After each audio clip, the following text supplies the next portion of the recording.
Apocalipse 2, verso 1.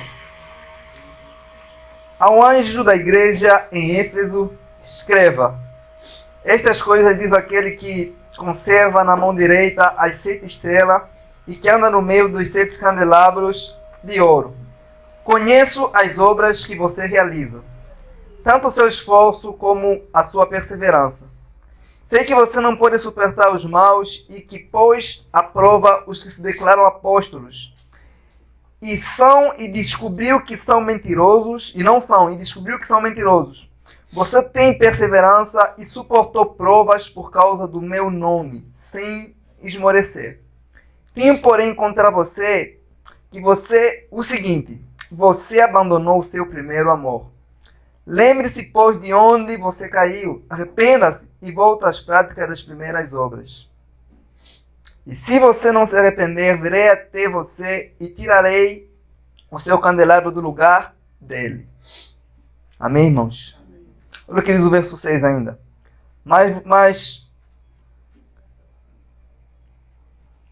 você tem a seu favor o fato de que odeias as obras dos nicolaítas, as quais hoje também odeio. Amém? O apóstolo João, ele recebe essa revelação a partir do nosso Senhor Jesus Cristo, para que ele pudesse escrever 7 cartas para as 7 igrejas. E essa primeira carta aqui, ela está sendo dirigida para a igreja de Éfeso. Então, o Senhor diz o seguinte: escreva tudo ao anjo da igreja de Éfeso. Esse anjo aqui não é um anjo mensageiro como Gabriel, não. Um anjo Gabriel, né? Esse anjo aqui é o pastor local daquela igreja. Porque essa carta aqui, ela está se dirigida para um chamado ao arrependimento. E os anjos não são chamados ao arrependimento. É Deus convocando, mandando aquela carta para aquele pastor, para passar para a igreja, para eles todos se arrependeram. Em nenhuma parte da igreja diz que os anjos estão envolvidos com a liderança da igreja, ou envolvidos com os trabalhos eclesiásticos internos da igreja. Mas uma coisa que chama atenção aqui nesse verso 1 é o modo em que Cristo trata esse pastor. Ele trata com respeito, com zelo, com honra, chamando eles de quê? De anjo. Mas hoje não é isso que a gente vê. As pessoas não têm a honra aos ministros de Cristo hoje. Parece que os ministros desse mundo recebem mais honra, mais respeito, mais credibilidade do que os ministros de Cristo. Vocês creio que acompanharam o debate, né? Falaram no padre para ir para o inferno. Ele próprio falou que não há respeito ao sacerdote hoje em dia. Não há respeito àqueles que proclamam as verdades do Senhor. Então, no capítulo, se vocês puderem me acompanhar, no capítulo 1, no verso 20, é bom que os irmãos acompanhem para entenderem o contexto da carta. Ele diz assim: eis o mistério das 7 estrelas que viste na minha destra e dos 7 candeeiros de ouro. As estrelas são os anjos das 7 igrejas. E os candeeiros são o quê? São as igrejas.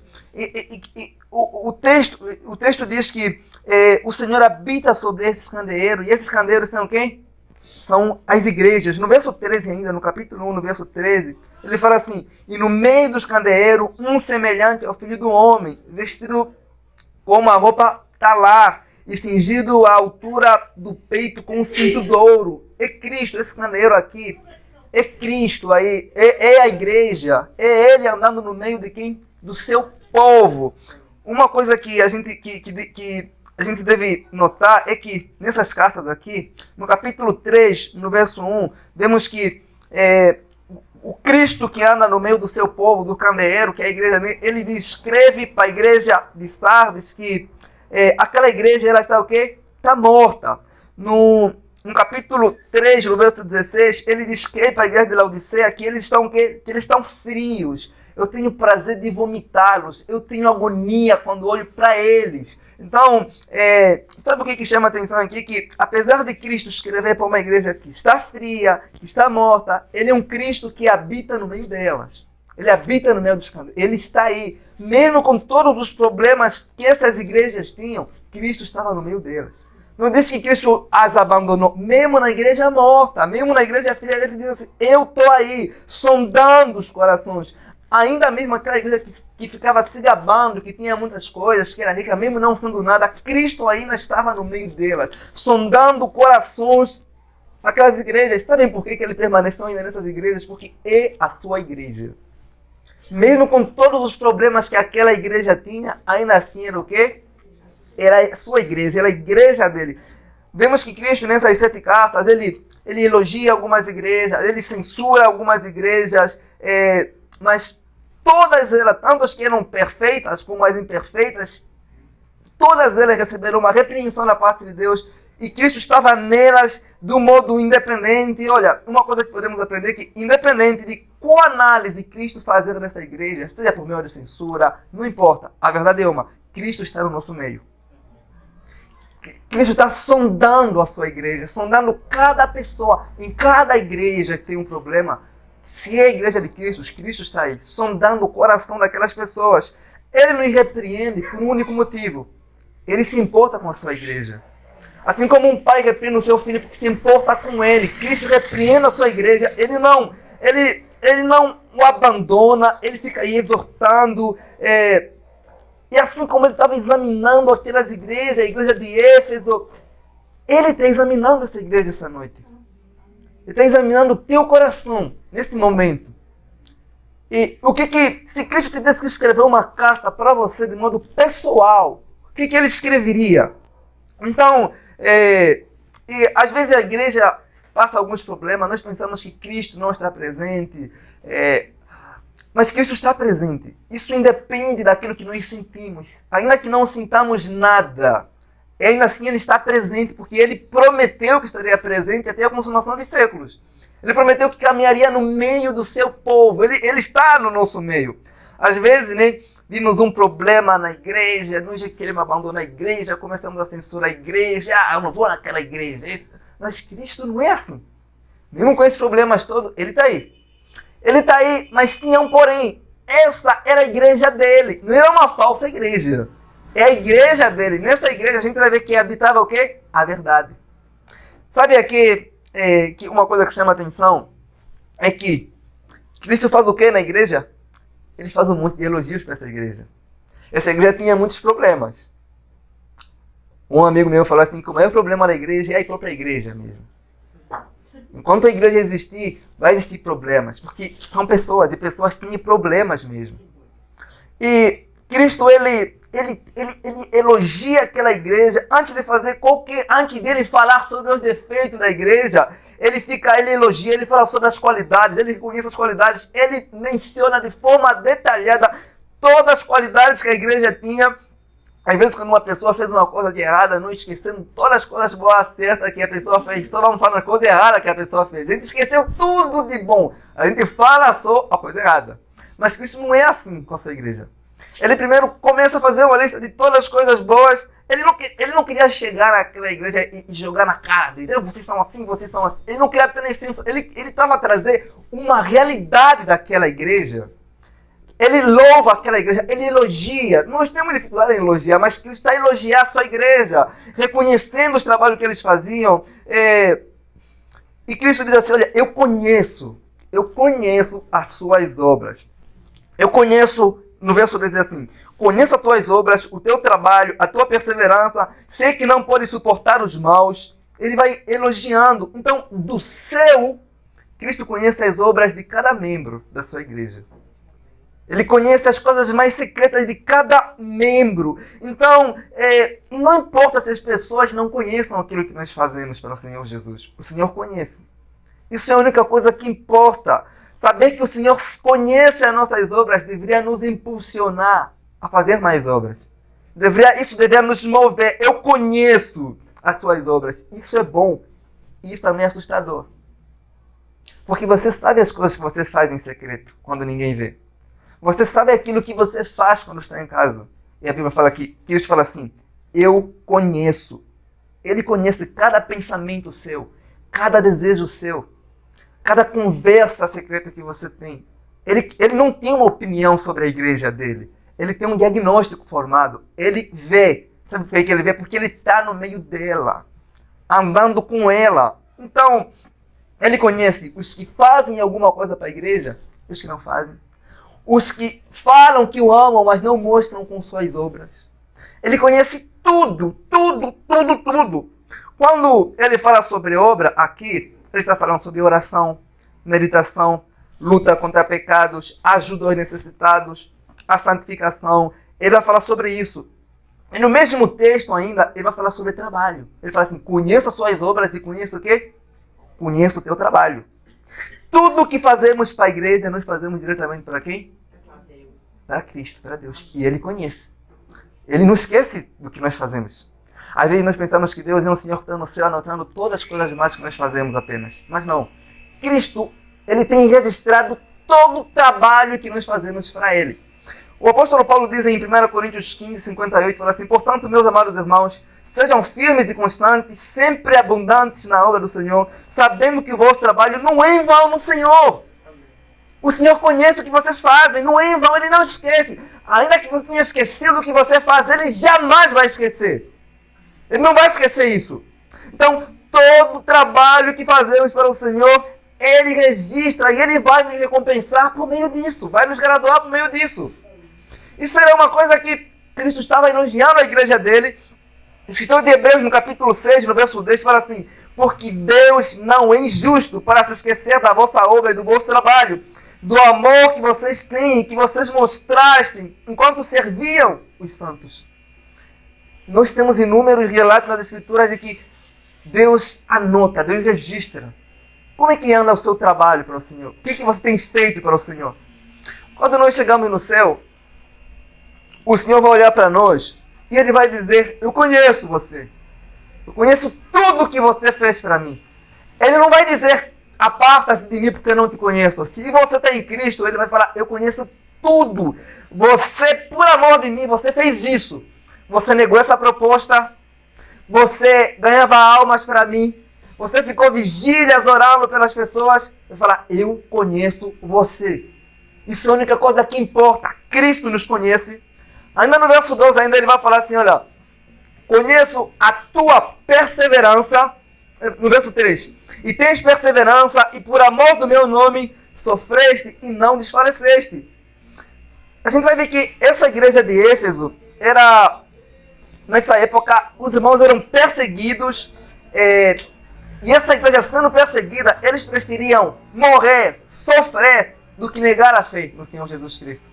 Esses irmãos não eram irmãos imorais. Esses irmãos eram irmãos perseverantes. E para eles, o zelo pela doutrina era melhor do que a própria vida. Eles zelavam. Cristo está a reconhecer isso. E viver em Éfeso naquela época, era uma coisa...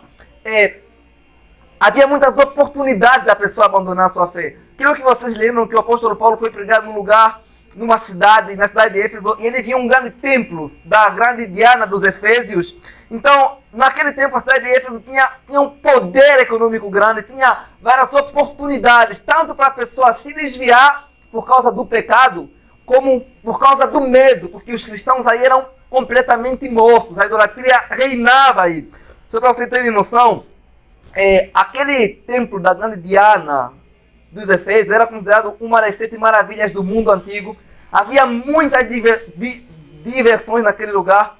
E o templo em si, ele era tão estimado que ninguém podia entrar lá e cometer qualquer imoralidade. Se você fosse um criminoso, cometesse qualquer crime e ficasse lá, tipo 1 ano ou 2, ninguém entraria para prender você aí. Porque era um lugar sagrado, de muito zelo. Aquela cidade era entregue à idolatria. Então, e Cristo aqui, Ele está a elogiar a sua igreja, dizendo assim, olha, vocês são perseverantes. Vocês não são como os éfesos dessa cidade que se entregam à imoralidade. Só para vocês terem noção, havia um certo filósofo chamado Heráclito, chamaram ele de o filósofo chorão. Ele chorava muito, não era um cristão. E perguntaram, por que você chora tanto? Ele disse, não é possível viver em Éfeso e não chorar. Não é possível ter motivos para se alegrar vivendo numa cidade tão imoral como essa. Então esses irmãos aqui, recebendo esse elogio da parte de Deus, é porque eles de fato eram perseverantes. No capítulo 20 de Atos, no verso 31, no verso 17, diz assim, Miletos mandou a Éfeso chamar os anciãos da igreja. Verso 31, portanto, vigiai, lembrando-vos que por 3 anos não cessei noite e dia a dia de mostrar-vos com lágrimas. Então, o apóstolo Paulo, ele chama os anciãos daquela igreja de Éfeso e ele se despede desses anciãos, ele faz um discurso longo. Ele fala, por 3 anos eu fiquei aqui pregando para vocês, instruindo vocês, para que vocês pudessem permanecer firmes nas doutrinas. E a igreja, de fato, permaneceu firme nas doutrinas. Como o apóstolo Paulo faz, ele não deixa a igreja de qualquer jeito, ele deixa quem? Timóteo. Timóteo agora é o bispo daquela igreja. No capítulo 1 de 1 Timóteo, no verso 3, ele diz assim: como te roguei quando partia para a Macedônia, que ficasses em Éfeso, para divertir alguns que não ensinassem doutrina diversa. Então, os ensinos do apóstolo Paulo, que ele passou para Timóteo e instruiu a igreja, eles permaneceram naquele lugar. Essa igreja acolheu esse ensino e não aceitava se contaminar com os ensinos que havia naquela cidade. E os irmãos vão ver, conhecem Apolo, que foi um homem poderoso nas escrituras. Ele permaneceu aí por um tempo. Aquila e Priscila, que eram também servos do Senhor, permaneceram aí por um tempo. Há relatos que depois de Timóteo ser o pastor daquela igreja, o apóstolo João foi também um dos pastores daquela igreja. Aquela igreja tinha uma referência doutrinária. Jesus não censura eles, que eles toleravam as doutrinas. Eles eram zelosos pela doutrina. Se vocês verem no verso 2, por exemplo, ele vai falar assim: sei que não pode suportar os maus e que puseste à prova os que se dizem apóstolo e não são, e o achastes mentiroso. Essa igreja, eles não aceitavam os falsos ensinos. Havia, assim como nos nossos tempos hoje, nesses falsos apóstolos, essa igreja rebatia de fato. Eles rebatiam esses ensinos. Eles não aceitavam, eles analisavam tudo aquilo. E Jesus está usando isso para elogiar. Eles não aceitavam heresia. Ele fala assim: tenho isso contra vocês. Vocês perseveraram, vocês não aceitaram as heresias. Uma das coisas que as pessoas fazem hoje é que as pessoas não analisam tudo. Não importa quem vai trazer uma mensagem para você, irmãos, você precisa analisar. Você precisa peneirar tudo, nas escrituras, tudo. As pessoas hoje não leem, as pessoas hoje não pensam, as pessoas hoje não analisam. Por isso que eu penso, irmãos, quando vocês vêm para a igreja, trazem um caderninho, anota para vocês poderem verificar em casa. Essa igreja está sendo louvada por causa disso. Eles peneiravam tudo. E no verso 6, se vocês puderem me acompanhar, ele diz assim: tens, porém, isto que aborrece as obras do Nicolaíta, as quais também o quê? Eu aborreço. Jesus está elogiando de novo a igreja e fala assim: eu tenho algo a favor de vocês. Vocês aborrecem os Nicolaitas. A Bíblia não é clara sobre dizer quem eram esses Nicolaitas, mas no capítulo de Atos, no capítulo 6, no verso 5, diz que havia um certo diácono chamado Nicolau que se desviou. Isso são histórias, né? A Bíblia não fala propriamente sobre isso, e que começou a trazer ensinos estranhos na igreja. Ele disseminava heresias na igreja. E esses nicolaítas também podem ser os falsos apóstolos que misturavam a lei e a graça, que eram liberais também. São possibilidades. Então Jesus está louvando a igreja deles por eles terem esse zelo. Eles tinham a boa doutrina, a doutrina santa, a doutrina. Pensam uma igreja que foi pastoreada por Paulo, pastoreada por Timóteo e pelo apóstolo João. Essa é a igreja. Então, irmãos, mas só que esses irmãos, eles, mesmo tendo a boa doutrina, a boa perseverança, o bom trabalho, eles tinham um problema. Eles não tinham amor mais pelo Senhor. Eles faziam tudo isso, mas não havia amor no coração deles. Tanto que o apóstolo João, a possibilidade de que as cartas que ele escreveu, vocês vão ver que quase todas elas, o ponto principal é o amor. É o amor. Eles amam pelo amor. Eles sempre pelo amor. Sempre pelo amor. Filhinho, se alguém não ama, esse não nasceu de Deus. E os comentaristas diziam que é possível que uma mulher seja fiel ao seu esposo, mesmo não tendo amor por ele. Pode se manter fiel, mas não fazer aquilo por amor, apenas por um dever moral. E aquela igreja estava assim. Havia fidelidade neles, mas o coração já não pulsava de amor pelo Salvador. No verso 4, vocês puderem me acompanhar, Jesus começa a censurar a igreja, fala assim: tenho, porém, contra ti. Você deixaste o teu primeiro amor. Ele não diz que Éfeso, ou com aquela igreja, deixou de fazer boas obras. Ele não diz que aquela igreja deixou de trabalhar. Eles trabalhavam, diz, vocês deixaram. A gente às vezes usa algumas expressões dizendo assim, olha, vocês perderam o primeiro amor, mas a Bíblia não ensina isso. Você não perde uma coisa assim. A Bíblia fala que vocês deixaram, vocês abandonaram. Há diferença entre perder e deixar. É diferente você, quando alguém morre, você perdeu aquela pessoa. E quando você deixa, a pessoa pode estar viva aí, você tomou isso como uma escolha. Você largou, você abandonaram isso. Já não há amor pelo Senhor nos vossos corações. Eles faziam as coisas para o Senhor, mas sem amor pelo Senhor. Eles estavam substituindo o trabalho pelo Senhor com o amor ao Senhor. Aí a gente tem tendência de fazer isso. A gente às vezes quer, sabe, tentar substituir essas coisas. Vocês deixaram de fazer as coisas por amor. Jesus não protestou, por exemplo, que os éfesos já não amavam mais. Fala assim, vocês deixaram o vosso primeiro amor. Vocês já não nutrem por mim aquilo que vocês tinham a primeira vez que vocês ouviram sobre mim. Uma pessoa, irmãos, pode fazer muito para o Senhor apenas por causa da sua própria consciência. As pessoas, às vezes, quando fazem muito para o Senhor, se sentem muito bem. Às vezes não estão a fazer aquilo porque sentem e fazem aquilo por amor ao Senhor Jesus Cristo. Uma pessoa pode fazer muito para o Senhor apenas por causa da sua boa reputação. Para zelar uma boa reputação tanto no trabalho, na igreja. Uma pessoa pode fazer muito por si mesmo. Então, havia trabalho, mas não havia paixão por isso. É isso que nos torna legalistas às vezes. Então, o apóstolo Paulo ele vai falar o seguinte em 1 Coríntios 3, 13:3. Ainda que eu distribuísse todos os meus bens para sustento dos pobres, ainda que entregasse o meu corpo para ser queimado e não tivesse amor, para nada disso me aproveita. Paulo está falando que é possível alguém entregar o seu próprio corpo para ser queimado pelo próximo. Não por causa do amor. Apenas para a pessoa promover a sua própria reputação, dizendo, caramba, fulano se sacrifica em favor do próximo. Então é impossível a gente cair nesse erro. Eles não abandonaram a igreja, eles não abandonaram a verdade também. Eles tinham a verdade. Não abandonaram o trabalho evangelístico, não abandonaram a participação dos cultos, as vigílias também, como nós fazemos vigília. Eles estavam fazendo tudo aquilo, mas sem amor.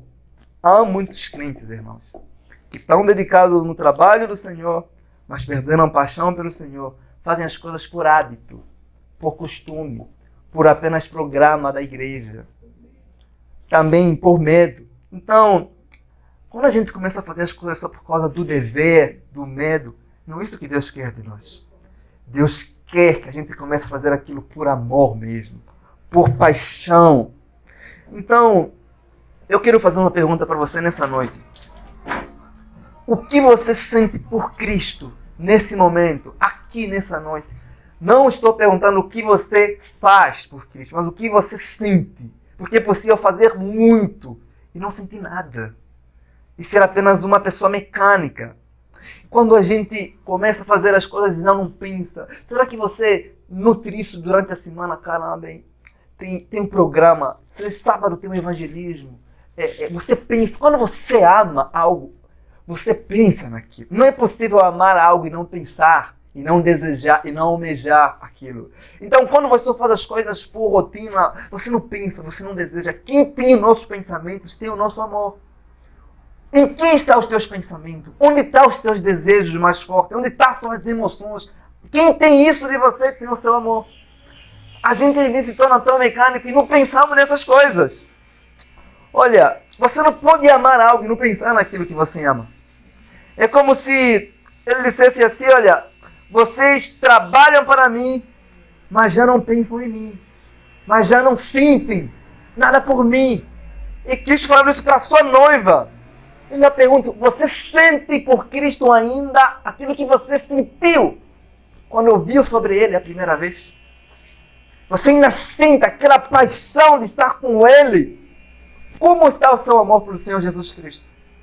Como anda isso? Quem governa os desejos mais profundos do teu coração? Amar a Deus é um mandamento.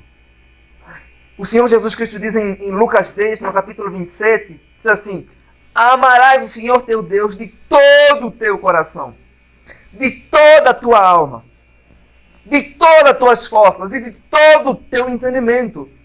Deus seria infinitamente justo, como diz o David Barney, se ele nos lançasse no inferno somente pelo fato de não lhe amamos como ele merece ser amado. Nós fomos criados para amar a Deus. Ele não ordenou apenas que o amássemos, ele nos ordenou que o amássemos de todo o nosso coração. Ele não quer apenas o nosso amor, ele quer todo o nosso amor.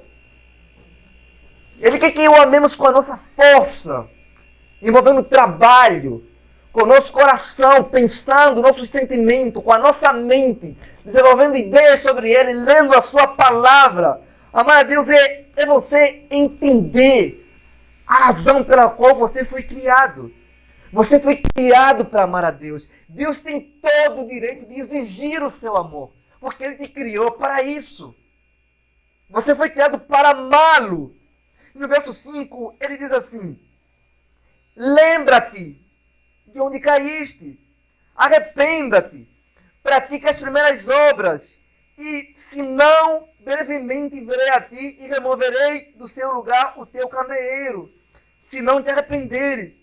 Então, Jesus chama a sua igreja de caída. Ele fala assim: lembra-te onde vocês caíram, mas eles não estavam em adultério.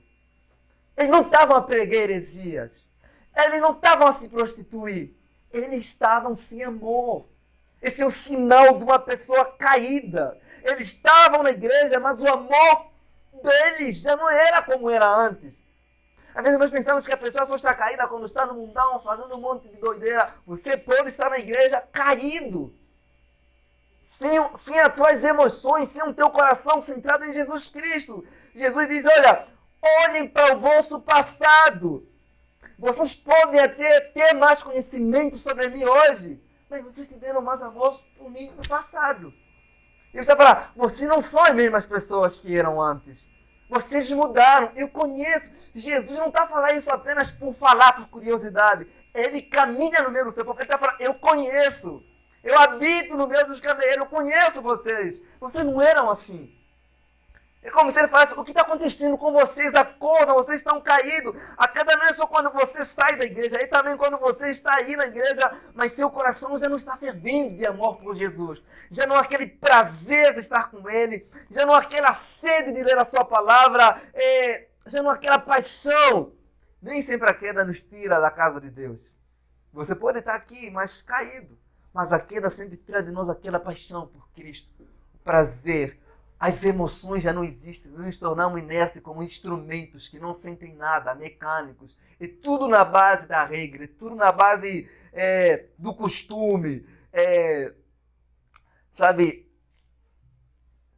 E quando a gente começa a fazer as coisas sem amor, a gente se torna legalista.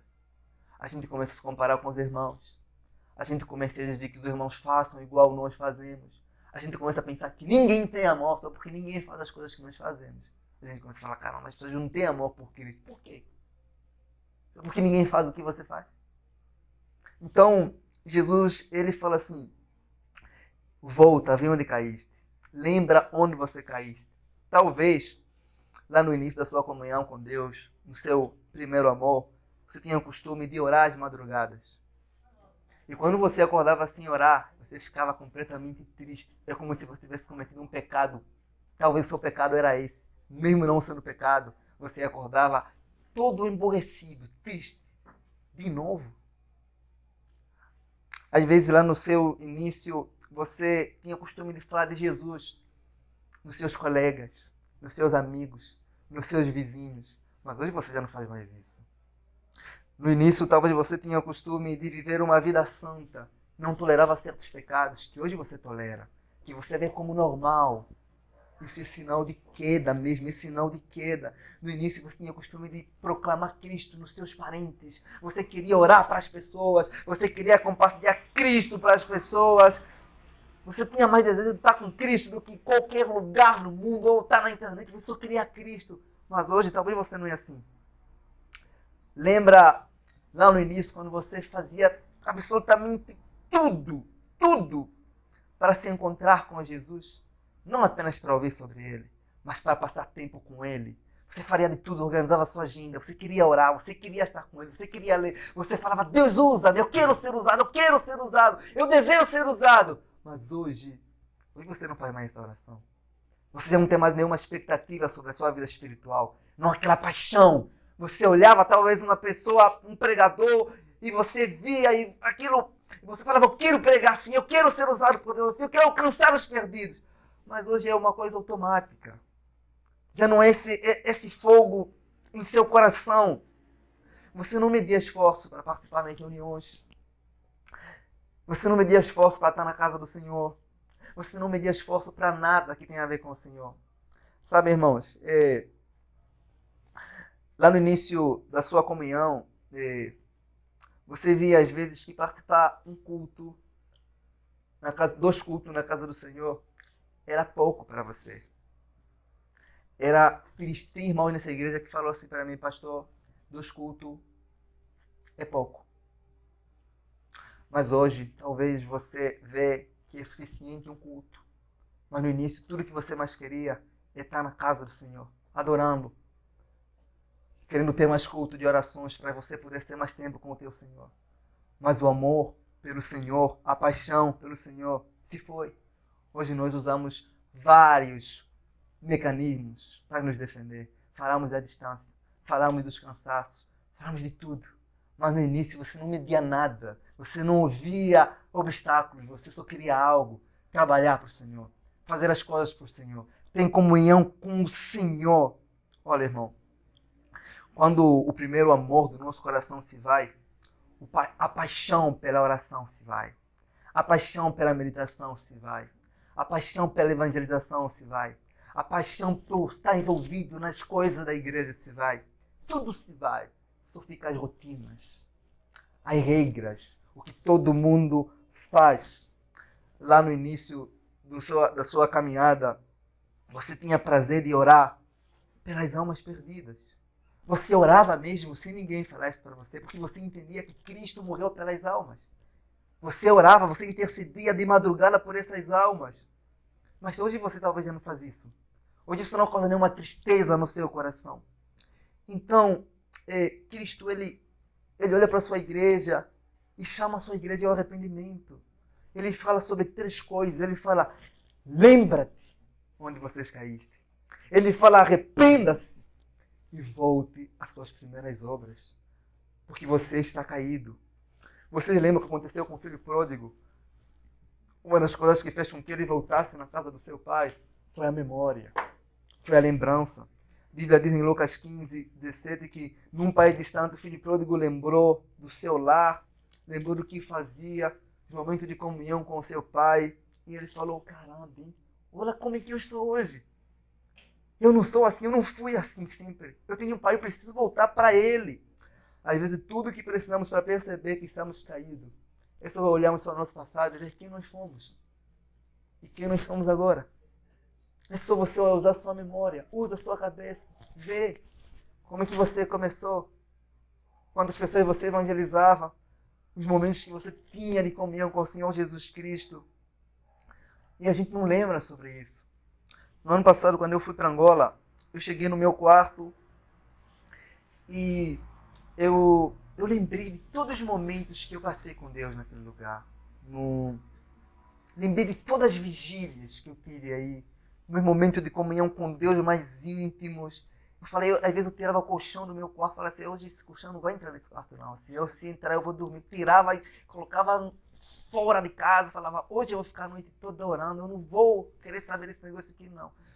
Aí eu lembrei, eu falei, meu Deus do céu, olha como é que as pessoas se tornam mecânicas e sem ninguém pregar para mim uma palavra. Eu falei, eu não sou essa pessoa.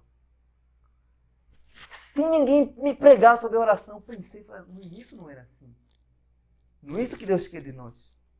E você precisa olhar para o seu passado. Aquelas lembranças falaram comigo mais do que qualquer pregação que eu ouvi. E talvez o próprio Deus me levou lá só para me fazer lembrar sobre isso. Que não é apenas o teu trabalho que Ele quer. É o seu amor. É a sua dedicação a Ele. É os seus momentos de comunhão íntimo. Sabe, no início talvez você valorizava cada segundo, cada hora, você procurava ter um momento íntimo com Jesus. Você falava, não, eu tenho que ter um momento íntimo, e tenho comunhão com Jesus. Então você orava quando chegava no banheiro do seu trabalho, da sua faculdade. Você tirava um tempo do seu almoço para orar. E hoje talvez você tenha vergonha até de orar para agradecer pelo alimento que você faz no seu local público. E é assim que a gente vai perdendo o nosso amor por Jesus e sem percebermos nada. E não basta apenas ter saudades. Oh, meu Deus, saudades. Aquele tempo. Não. Ele vai falar o seguinte. Olha para o seu passado. Lembrar do passado é bom, mas ele não traz de volta aquilo que você viveu. Você precisa fazer o que você fez. Não é ficar, meu Deus, eu vou pensar no passado. Não, é pensar no passado e voltar a fazer as coisas que você fazia antes. Então, recordar no passado não traz a solução, mas ela é o caminho.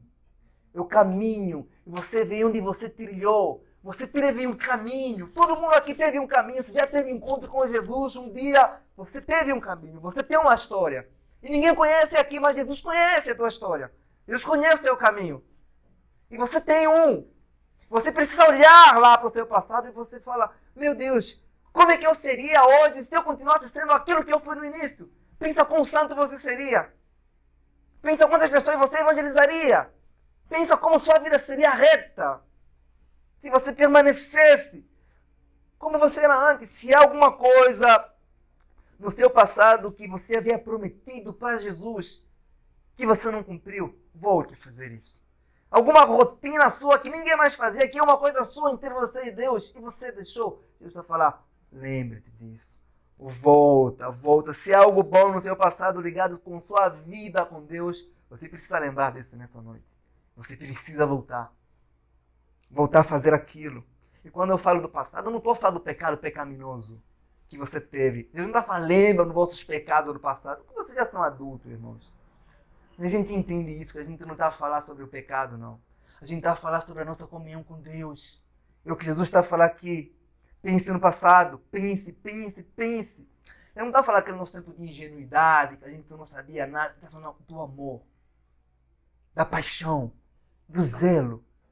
Que às vezes você de tanto falar de Jesus, você arrumar um problema com as pessoas, com seus amigos, com seus colegas, você não media esforço. Hoje você olha para um seu colega desviado e fala, esse aí nem adianta. Isso não tem solução, não há esperança. Mas você não era assim.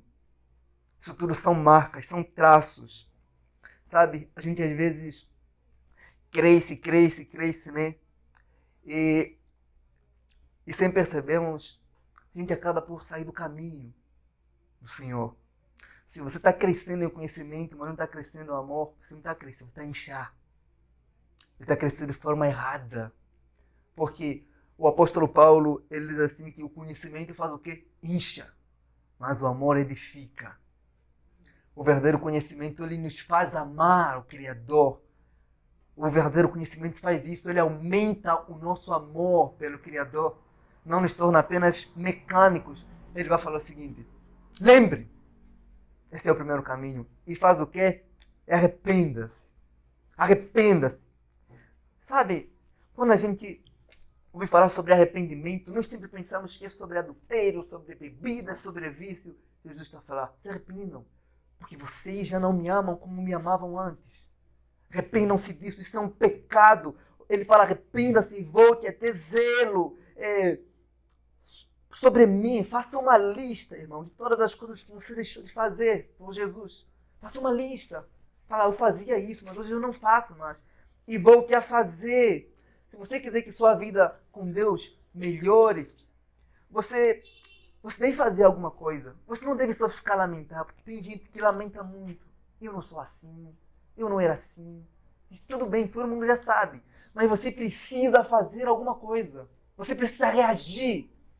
Falar, eu não sou mais, mas eu preciso ser. Eu quero estar falando, arrependa-se, é mudança de pensamento, é mudança de tudo. Não é só lamentar, não é só pensar, é fazer alguma coisa, é reagir, é responder. Porque, irmão, tem gente que lamenta. Tem gente que é quebrantado, que reconhece, mas não faz nada. Essas são as pessoas mais difíceis Imagina se o filho pródigo ficasse só lá apenas lamentando. Meu Deus, na casa do meu pai. Não, ele percebeu que estava longe do pai, ele lembrou, falou, não, quer saber? Já deu. Preciso voltar, eu preciso voltar. Irmão, você conhece o caminho de casa. Você conhece o que tem que fazer para voltar. Como eu falei, você tem um caminho que trilhou, que ninguém conhece o seu caminho. E você sabe, só você sabe como voltar para casa. Você sabe muito bem, irmãos. Os nossos caminhos aqui todos, eles são diferentes. Todos nós temos uma história diferente. Ninguém tem uma história igual. O seu caminho não é igual ao do outro, do seu irmão. Você sabe. Volte nesse caminho, volte a trilhar esse caminho. E Jesus fala na sua igreja, eu amo o vosso trabalho, mas não é tudo que eu quero de vocês. Vocês não podem substituir o vosso trabalho a mim pelo amor que eu espero que vocês venham dar para mim. Olha, Cristo não lhes disse que eles tinham que deixar de fazer o que estavam fazendo. Cristo não fala isso. Porque eles estavam trabalhando de forma certa. Cristo diz assim, olha, vocês precisam começar a fazer essas coisas com o quê? Com amor. É no amor. Voltem a fazer isso com amor. Ele fala assim, volte a primeira o quê? As primeiras obras. Sabe, irmãos, não sei como é que foi a sua história, a história de vocês, mas quando você está nos primeiros sentimentos por Cristo, você tem desejo de fazer vigília de oração. Sozinho, até... É difícil encontrar um crente que é novo convertido, não é visto como um pouquinho, como se não fosse um pouco doido, entendeu? Como se fosse um pouco fanático.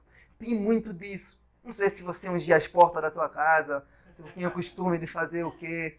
Vigílias, pregar para todo mundo, orar alto. Ninguém sabe. É tua história. Mas o que Cristo está falando assim é, você precisa nutrir esse sentimento de paixão de novo. Você precisa voltar às primeiras obras. Volte a pregar para os seus colegas. Volte a fazer as vigílias. Volte a valorizar cada minuto do seu tempo de oração. Volte. Talvez você precise desistir de algumas coisas que você traçou para a sua vida. Às vezes a gente pensa que desistir, às vezes é fracasso. Não. O maior fracasso é você continuar insistindo em uma coisa que não glorifica a Deus. Que não nutre a sua paixão por Jesus Cristo. Insistir em coisas que não glorificam a Deus não é persistência, é rebeldia. Se alguma coisa na sua vida que você está insistindo que não contribui pelo seu amor por Cristo, isso não é o tal perseverar. Quem falou? Volte, irmão. Essa é a palavra de Deus para você. Olhe para o filho pródigo. Tem momentos na vida que você tem que voltar para ir para frente, irmão. O filho pródigo teve que voltar. O C.S. Lewis dizia assim, para quem está na direção errada, voltar, retroceder um quê? Em um avanço. Eu que Cristo está nos falar. Pensem lá no passado. Se for necessidade de vocês voltarem, vocês voltem. Ele fala assim, voltem às vossas primeiras obras. Eu li a história de um rapaz que, quando era muito novo, ele tinha acho que uns 8 anos, ele sentava ao lado de uma menininha muito pura, muito dedicada nas coisas, nas aulas, e ele se mudou para uma cidade grande. Quando ele se muda daquela cidade, ele começa a se tornar um ladrão profissional. Um certo dele, ele rouba a carteira de um cara, ele fica muito satisfeito com aquela conquista, e do nada, ele encontra aquela mocinha, aquela menina que sentava com ele na escola e vê que ela continua pura. Aquilo causou uma vergonha para ele, ele lembrou. Eu falei, eu era assim. Eu era assim. Ninguém pregou para ele, ele só precisou lembrar do passado dele. Eu era assim como ela. Olha quem sou hoje. Ele ficou com nojo, com raiva dele. Ele baixou a cabeça e começou a chorar. E fugiu. Sem ouvir uma pregação. Aquela lembrança foi uma pregação para ele. E o que Cristo está a falar para você? Usa a sua cabeça e lembre do seu passado. No verso 5, ele ainda diz assim, lembra-te de onde caíste. Arrependa-te. Pratica as primeiras obras. Senão, brevemente virei a ti, removerei do seu lugar o teu candeeiro, se não se arrependeres. Como eu falei no início, esse candeeiro aqui é a igreja. O candeeiro tem uma única função no mundo. Fazer o quê? Iluminar. Igual a gente viu ontem na mensagem do irmão Gabriel. Iluminar. Só iluminar. Então, se vocês, como igreja, não estão iluminando o mundo, qual a necessidade de vocês existirem? Jesus está ameaçando a sua igreja. Ele está literalmente ameaçando. Está falando assim, eu vou remover vocês. Vou apagar a vossa história. Eu renovarei você. Qual a finalidade de uma igreja que não ama, que não tem amor por ele? Uma igreja não pode ser chamada de igreja se não tiver amor pelo Criador. Cristo está ameaçando a sua igreja. Eu apagarei essa luz. Vai deixar de existir. Não é Satanás que está falando, isso é Cristo. Apesar deles fazerem todo o trabalho, zelo na doutrina, ortodoxia boa, perseverança boa, refutavam os hereges, rebatiam com os apóstolos falsos, quem não queria fazer parte dessa igreja? Quem que viria erro nessa igreja? Jesus. Fala, vocês estão errados. Já não me amam como me amavam antes. Jesus vai falar, eu vou apagar essa luz aí. Eu vou remover essa luz. O Spurgeon dizia o seguinte, que uma igreja não tem razão de ser igreja quando não tem amor em seu coração. Ou quando o amor sequer se esfria. Se a gente perdeu o amor, a gente perdeu tudo. A nossa doutrina só vai ser para refutar a vida dos outros. A nossa doutrina só vai ser para nos fazer sentir legalistas mais superiores aos outros. O nosso conhecimento só vai fazer ser para afrontar a vida dos outros. A falta de amor faz isso. E eles tinham tudo isso, toda essa doutrina. Olha, irmãos,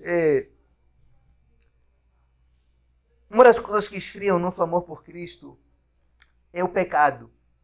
Não vou falar propriamente o pecado que nós praticamos assim no dia a dia, mas é a multiplicação da iniquidade. Em Mateus 24, no verso 12, diz assim, e por se multiplicar a iniquidade, o amor de muito vai fazer o quê? Vai se esfriar. Então, a normalização do pecado fará com que a igreja normalize também o pecado em seus corações. Eu vou tentar explicar isso para vocês. Jesus está falando assim, o amor, o pecado vai ser uma coisa tão natural nas pessoas que até mesmo a própria igreja vendo isso vai ter tendência de normalizar. O mundo não tem amor no coração. Jesus está falando, o amor, nosso amor, vai se esfriar. Não vai falar o amor dos que já tiveram. Vai falar de pessoas que já tiveram um verdadeiro amor por ele. Vai se esfriar. Por quê? Porque de tanto eles verem a maldade desse mundo, eles vão pensar que já não existe mais amor. Eles vão pensar que como... Pensa hoje como é que a gente vê. Você está vendo um filme e passa uma cena sexual e moral. Você fala, que isso, pá? Vou deixar de ver um filme só por causa de uma ceninha assim. A iniquidade se multiplicando e nosso amor pelo Senhor se esfriando. Tolerando coisas que não tolerávamos antes. Oxi, eu vou deixar de estar na roda dos meus amigos só porque eles têm algumas conversinhas ilícitas. Não vê? A iniquidade se espalhando, se multiplicando e nós normalizando. Nós tratamos pecados com carinhos. Nós normalizamos certos pecados que a sociedade comete. Isso esfria o nosso amor por Cristo. Olha, vocês conseguem perceber que no início da nossa caminhada cristã, mesmo não sendo possível viver essa vida assim, cometendo um pecado, quando nós cometemos um pecado, quando nós pecávamos, nós nos sentíamos mal, com nojo, como se fosse possível viver essa vida sem pecar. Isso causava uma tristeza em nós, uma angústia mesmo. Isso nos causava nojo em nosso coração. Mas hoje, você vê todo mundo fazendo as mesmas coisas, a gente já pede perdão mesmo. Né? Ficar se martirizando por quê? Não era assim antes. Jesus está falando, volte a pensar nisso. Se nós quisermos preservar o nosso amor por Cristo, nós vamos preservar a pureza no nosso coração. Nós devemos nos manter puros. Porque não pode haver um puro amor por Cristo no nosso coração com o nosso coração imundo. Porque os puros, os limpos de coração, eles verão a Deus, eles verão o Senhor Jesus Cristo. O amor vai diminuindo à medida que nós começamos a tolerar mais os pecados, a iniquidade. Começamos a tolerar mais a negligência, os meios de graça. Quanto mais você tolera, menos amor por Cristo você vai sentir. O nosso amor por Cristo, ele é medido também pelo nosso ódio pelo pecado, irmãos. Ele é medido dessa forma. Então Deus fala sobre isso. Mas uma coisa que chama atenção aqui, Paulo escreve para Timóteo, que era foi o bispo da igreja de Éfeso, 2 Timóteo 3,14, ele fala assim, tu, porém, Timóteo, permanece naquilo que aprendeste e de que foste ensinado, sabendo de quem tens o quê? Aprendido. Timóteo já não era o pastor dessa igreja. Já se passaram provavelmente uns 50 anos. Timóteo já não existe. Essa carta está sendo escrita para uma segunda geração. Timóteo já não está aí. Já não é o apóstolo Paulo que está aí como pastor dessa igreja. O apóstolo Paulo já estava morto. Mas o que ele falou para Timóteo? Aqui, ele falou assim, olha, permaneça. Passe isso para a igreja, Timóteo. Fala na igreja para permanecer nesses ensinos que eu deixei. Permaneça nesses ensinos.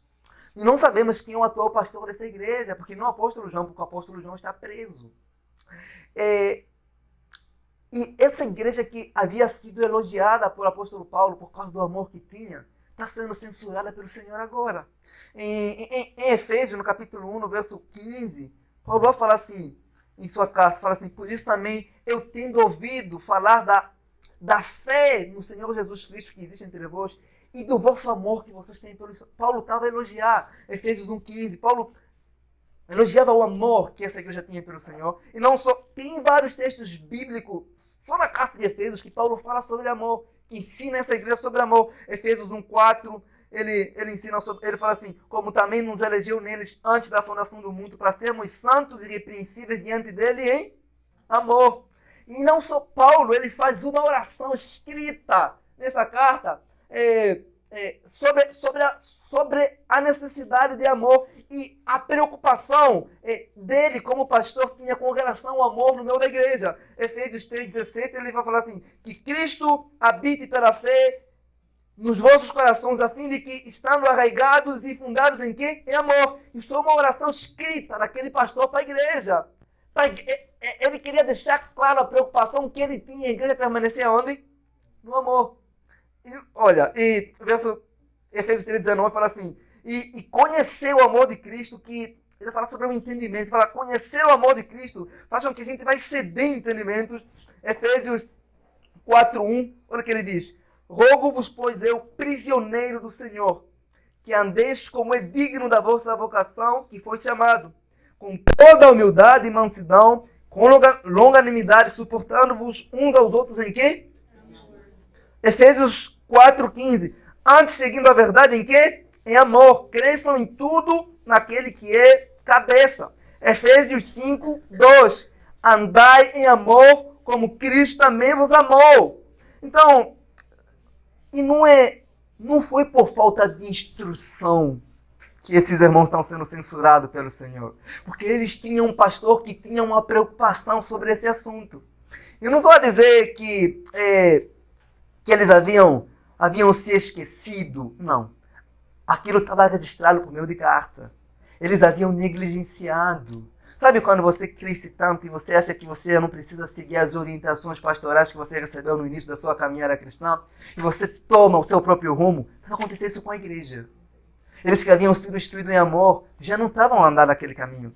Eles haviam se esquecido do que o apóstolo havia ensinado para eles. O apóstolo dizia, amem esse Senhor, porque ele os encontrou mortos. Vocês estavam mortos nos vossos delitos e pecado. Amem esse Senhor, amem Ele. Nada disso teria acontecido se eles tivessem permanecido nesses ensinos.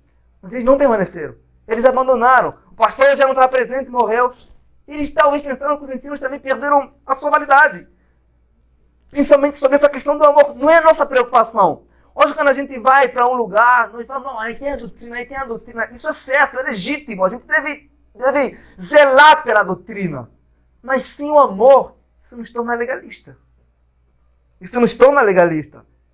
Olha, algumas aplicações que a gente pode tirar nesse ensino uma igreja, ela pode estar cheia da verdadeira doutrina, mas vazia de amor. Essa igreja estava assim. Ela não foi censurada porque não tinha doutrina, ou porque não tinha verdade. Tinha doutrina, tinha verdade, mas não tinha amor. Uma igreja pode combater os falsos profetas, os falsos apóstolos, rejetar heresia, mas ainda assim ser censurada por Jesus porque não fez isso por causa do amor. E outro ponto é que Deus não quer ser obedecido apenas por uma questão de regra. Deus quer ser obedecido por amor, com prazer. É possível que uma igreja pregar bem, ser saudável, acontecer milagres, prodígios, maravilhas, mas ainda assim ser censurada pelo Senhor no último dia por falta de quê? De amor. E Paulo fala isso em 1 Coríntios 13:1. Ainda que eu falasse a língua dos homens e dos anjos, e se não tivesse amor, seria como metal que soa ou como símbolo que refine, para nada serve. Ele fala que é possível numa igreja ter dom, manifestações de língua, manifestações de milagres, maravilhas acontecendo, todos os dons, mas ainda assim ser reprovada por falta de quê? De amor. Uma coisa que eu vou terminar aqui, irmão, é que Jesus não estava censurando uma igreja falsa. Não era uma igreja hipócrita. Não era uma igreja assim, com muitos problemas, como a igreja de Coríntios, não. Só que eles tinham o maior problema. A falta de amor. Não havia isso no meio da igreja. E o texto termina assim, no verso 7. Quem tem ouvidos, ouça o que o Espírito diz às igrejas. Ao que vencer, dar-lhe a comer a árvore da vida que está no paraíso de Deus. Ele está dizendo, ao que ouvir, por meio dessa carta, receba. Receba com a palavra do próprio Deus. É a voz do homem, mas é a palavra de Deus. É o Espírito falando. Ele fala assim, quem tem ouvidos para ouvir, deve ouvir o que o Espírito diz às igrejas. É um homem falando? Não, é o próprio Deus falando por meio de um homem. É Deus falando com você. É Deus mostrando a preocupação dele com sua alma. Ame esse Deus. Abandone o seu pecado. Volte a amar esse Deus. Deixe a sua desculpa. Volte-se hoje mesmo. Você deve voltar. Não quando você chegar na sua casa. Aqui. Nesse momento. Essa carta era para ser lida na igreja. Foi lida aqui. Isso é uma exortação não apenas para a igreja de Éfeso. É uma exortação para a nossa igreja também. Então, nessa noite, eu quero convidar você a fazer uma reflexão sobre como está o seu coração. Se hoje você é uma pessoa que ama mais as redes sociais, que ama mais você mesmo, seus trabalhos, seus projetos, do que o Senhor Jesus Cristo. Faz uma análise. Convido você a se analisar, a se ver mesmo. Eu convido você a fechar os seus olhos.